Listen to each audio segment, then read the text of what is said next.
हरे भरे जंगल में, जहां ऊंचे पेड़ हवा में झूमते थे और चिड़ियां चहचहाती थीं, दो अनोखे दोस्त रहते थे। बंटी, एक नटखट और शरारती बंदर, और सांगोलू, एक धीमा लेकिन दयालु गधा।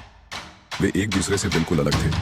बंटी तेज दिमाग वाला और फुर्तीला था, जबकि बांगोलू धैर्यवान, मजबूत और मेहनती था। बावजूद इसके उनकी दोस्ती बहुत गहरी थी। एक दिन खेलते खेलते बंटी को एक विचार आया। उसने कहा, गोलू, तुम बहुत मजबूत हो, लेकिन तुम्हें तेज सोचना सीखना चाहिए।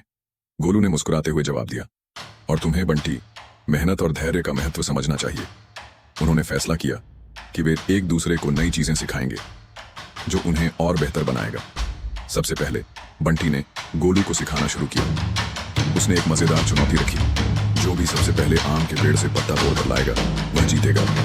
गोलू, जो थोड़ा धीमा था, जल्दी प्रतिक्रिया नहीं दे पाया, जबकि बंटी आसानी से शाखाओं पर उछलता कूदता आगे बढ़ गया। बंटी ने हंसते हुए कहा, देखा गोलू, तेज दिमाग से मुश्किल हालात को आसानी से हल किया जा सकता है। गोलू ने सिर हिलाया, लेकिन उसे पता था कि अब बंटी को सीख आने की बारी उसकी थी। अगले दिन गोलू ने बंटी को एक नई सीख देने की ठानी।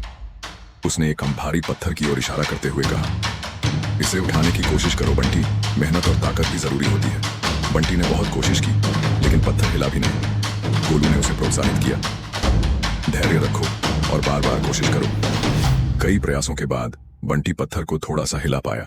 उस दिन उसे एहसास हुआ कि मेहनत और धैर्य भी सफलता के लिए उतने ही जरूरी हैं जितना तेज दिमाग। लेकिन असली परीक्षा तब आई जब वे एक चौड़ी और तेज बहती नदी के किनारे पहुंचे। पानी गहरा और बहाव तेज था। बंटी सोच में पड़ गया, अब इसे पार कैसे करें। गोलू ने अपनी ताकत का इस्तेमाल करते हुए एक योजना बनाई। मैं तुम्हें अपनी पीठ पर बिठाकर नदी पार करूंगा और तुम रास्ता दिखाना। उनकी अतमिली जुली कोशिशों से वे सुरक्षित नदी पार कर गए। उन्हें समझ आ गया कि मौन समस्या हल करने के लिए अकेले ताकत या बुद्धि नहीं, बल्कि साथ मिलकर काम करना जरूरी होता है। नदी के उस पार एक भव्य आम का पेड़ खड़ा था, जिसमें पके हुए सुनहरे आम लटके हुए थे। बंटी बहुत उत्साहित था और तुरंत चढ़ने लगा, लेकिन जल्द ही उसे एहसास हुआ कि यह उतना आसान नहीं है। शाखाएं बहुत ऊंची थीं और ऊपर चढ़ने के लिए उसे अपनी पूरी ताकत लगानी पड़ी। गोलू ने मुस्कुराते हुए कहा, जिस तरह तुमने मुझे तेज सोचना सिखाया, अब तुम्हें धैर्य रखना होगा और हार नहीं माननी चाहिए।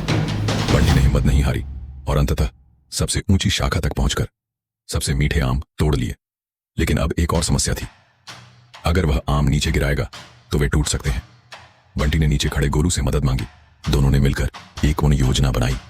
बंटी आमों को धीरे धीरे बेल की मदद से नीचे गिराएगा और गोलू आम उन्हें सावधानी से पकड़ेगा।